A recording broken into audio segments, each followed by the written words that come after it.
تو ناظرین بڑی اہم ڈیولپمنٹس اس حوالے سے ہو رہی ہیں. ایک ہم دیکھ رہے ہیں کہ تحریک انصاف کے جو بانی چیئرمین عمران خان صاحب انہوں نے بڑی کلیئرلی اپنی پارٹی سے ناراضگی کا اظہار کیا ہے، اور ہم نے کنفرم کیے بات کہ جو آج ڈان میں فرنٹ پیج پہ لگی خبر وہ بالکل درست ہے کہ ان کا یہ کہنا ہے کہ اس چیز کو اتنی سیریسلی نہیں لیا گیا ان کے کہنے کے مطابق جو کہ ڈی چوک میں لوگ مارے گئے ہیں 26 نومبر کے واقعات کے حوالے سے.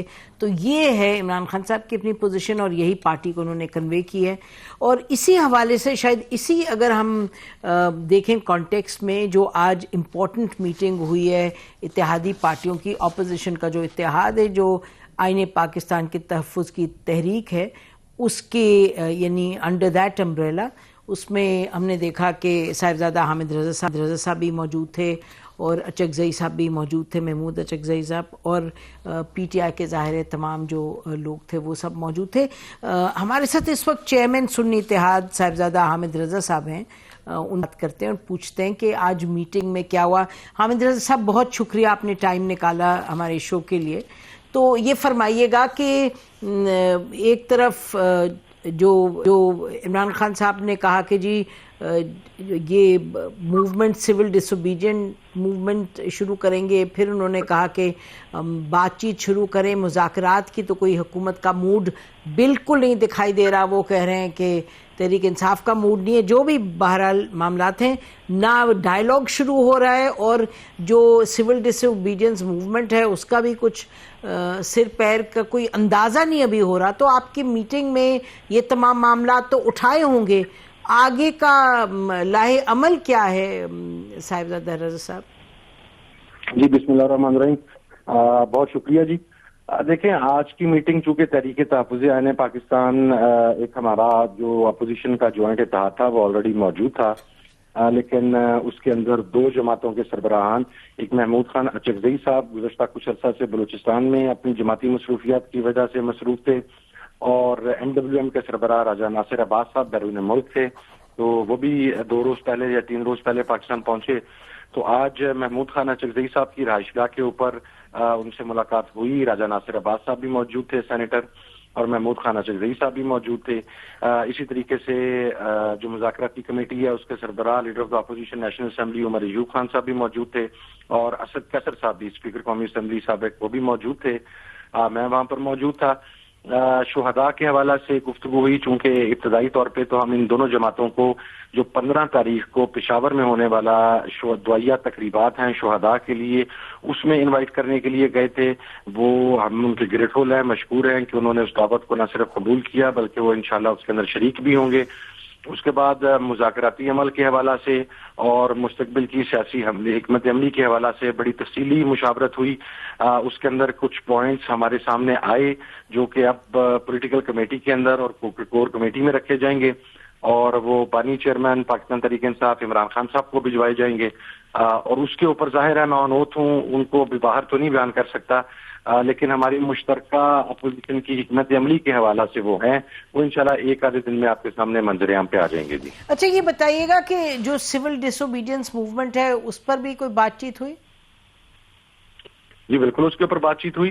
اور دیکھیں میں آپ کو ایک اور بات عرض کروں جی کہ جان بوجھ کر حکومتی حلقوں کی طرف سے اس چیز کو پروپیگیٹ کیا جا رہا ہے کہ سول ڈس اوبیڈینس کے کوئی خد و خال واضح نہیں ہے. ہمارے پاس اس کے خد و خال بالکل واضح ہیں، لیکن چونکہ ابھی ہم اس کو بیفور ٹائم اناؤنس نہیں کرنا چاہتے. وہ تمام چیزیں جو ہیں اس کے اوپر ورکنگ کمیٹیز تشکیل دی گئی تھیں، وہ اس کے اوپر اپنی ورکنگ مکمل کر چکی ہوئی ہیں. عمران خان صاحب کو اس کی رپورٹ بھجوائی جا چکی ہوئی ہے، اور اس کے اندر کسی قسم کا نہ تو کوئی اختلاف رائے ہے، نہ ہی ہم کسی کنفیوژن کا شکار ہیں کہ عمران خان صاحب کی طرف سے جو سول ڈس اوبیڈینس کی تاریخ ہے، جب بھی اس کی بات اس کی ڈیٹ چونکہ ابھی 15 رکھی گئی ہے یوم شہداء کے بعد ہم اس کو اناؤنس کریں گے. جب اناؤنس کریں گے تو انشاءاللہ پھر آپ کے سامنے اس کے امپیکٹ نظر آئیں گے. جی میرا خیال ہے اس کا وجہ یہ ہے کہ اور لوگ بھی اس پر سننا چاہتے ہیں کیونکہ 2014 میں بھی سول ڈس اوبیڈینس موومنٹ آپ جانتے ہیں اس کا تو یقینی طور پہ کچھ بنا نہیں تھا. اب آپ کہہ رہے ہیں کہ تفصیل میں اس کی حکمت عملی سامنے آ جائے گی تو وہ یقینی طور پہ سب کو اس کا انتظار رہے گا. اچھا یہ بتائیے کہ یہ بھی خبر آئی باہر کے پارٹی کے اندر اور جو اتحاد ہے اس میں بھی بہت سے سوالات ہیں کہ حکمت عملی کے حوالے سے ڈائیلاگ کی حکومت کے ساتھ. ایک تو ڈیڈ لائن تھی ڈائیلاگ کی آج کی دی ہوئی تھی, تو یعنی کہ اب یہ بات ہوئی کہ آج 13 ہو گئی ہے اور کہا تھا 13 تک ہماری بات مانے, تو کوئی بات تو مانی نہیں گئی. اس حوالے سے کیا اب آگے کس طرح بڑھے گی پارٹی؟ اچھا دیکھیے جی, اس بات کو بھی میں بڑا بلیک اینڈ وائٹ کلیئر کر دوں کہ یہ مذاکرات جو ایک نیریٹو ڈیولپ کرنے کی کوشش کی گئی یا گزشتہ روز چند حکومتی وزراء کے بیانات آئے کہ ہم شاید مذاکرات کی بھیک مانگ رہے ہیں یا شاید کسی پریشر کی بنیاد پر, شاید کسی مجبوری کی بنیاد پر مذاکرات کی بات کر رہے ہیں, تو میں اسے کیٹیگوریکلی ڈینائی کر رہا ہوں. یہ مذاکرات صرف ایک مثبت پیش رفت کے طور پر عمران خان صاحب کی طرف سے آفر کیے گئے ہیں. اگر حکومت یا کوئی بھی ان مذاکرات سے مستفید ہونا چاہتا ہے, فائدہ اٹھانا چاہتا ہے, تو ویل اینڈ گڈ کی, لیکن یہ مذاکرات برابری کی بنیاد پر ہوں گے. ہماری طرف سے کوئی مجبوری نہیں ہے. اگر کوئی مذاکرات نہیں کرنا چاہتا تو نہ کرے. ہمارے پاس اس صورت میں بھی اپنا جو موقف ہے, مستقبل کی پالیسی ہے, وہ بالکل بلیک اینڈ وائٹ کلیئر ہے. جی اچھا, یہ بس آخر میں بیان کر دیجئے گا کہ آپ نے جو آئین کے تحفظ کے حوالے سے جو آپ نے ایک اتحاد بنایا ہے, اس میں یہ اچکزئی صاحب کے حوالے سے کہا گیا کہ جی وہ بات چیت کر رہے ہیں اور ڈائیلاگ گورنمنٹ کے ساتھ شروع کریں اور حکمت عملی, لیکن کچھ حامد رضا صاحب سامنے آیا نہیں. تو یہ لوگوں کو آپ کیا بتائیں گے کہ کیوں ماضی کے مقابلے میں آنے والے دنوں میں آپ جیسے فرما رہے ہیں کہ جی حکمت عملی بڑی کلیئر ہے, جو ہمارا سول ڈس اوبیڈینس بھی بڑی کلیئر ہے, تو لوگوں کو کس طریقے سے آپ بتائیں گے کہ جی یہ بات حتمی ہے اور اس میں یعنی کہ کوئی دیر از ڈیفینٹ سبسٹنس ان دس, کیونکہ پاس میں کوئی نظر نہیں آیا زیادہ. اچھا, اس کے اندر میں ایک بات آپ کو واضح کرتا ہوں کہ مذاکرات کے حوالے سے جو کمیٹی بنائی گئی ہے وہی مذاکرات کرے گی. ابھی محمود خان اچکزئی صاحب جو تحریک تحفظ یعنی پاکستان کے سربراہ ہیں, ان کی طرف سے ریسنٹلی حکومت کے ساتھ مذاکرات کی کسی قسم کی کوئی بات نہیں کی گئی, نہ ہی میرے نالج کے اندر ہے. جی لیکن دیکھیں, ہم نے ہر دو صورت کے اندر مذاکرات ہونے کی صورت میں بھی اور مذاکرات نہ ہونے کی صورت میں بھی اپنی احتجاجی حکمت عملی جو ہے وہ ترتیب دے چکے ہوئے ہیں.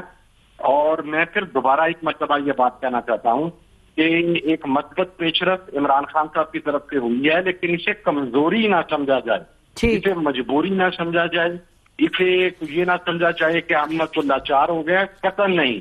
Just for the sake of Pakistan, Pakistan کی ڈیموکریسی کے لیے it has been considered by Imran Khan صاحب کہ حکومت جو ایک نیریٹو دیتی ہے کہ ہم لوگ مذاکرات نہیں چاہتے, تو ہم نے اس نیریٹو کو کاؤنٹر کرنے کے لیے اپنی مذاکراتی کمیٹی دیا. کریں گے 100 بسم اللہ, نہیں کریں گے تو نہ کریں, ہمارا کوئی لینا دینا نہیں ہوگی. ٹھیک, تو حامد خان صاحب کو اس میں شامل کرنے کی کوئی خاص وجہ تھی؟ جی اس کے اندر حامد خان صاحب اور سینیٹر راجہ ناصر عباس صاحب کو شامل کیا گیا ہے عمران خان صاحب کی طرف سے.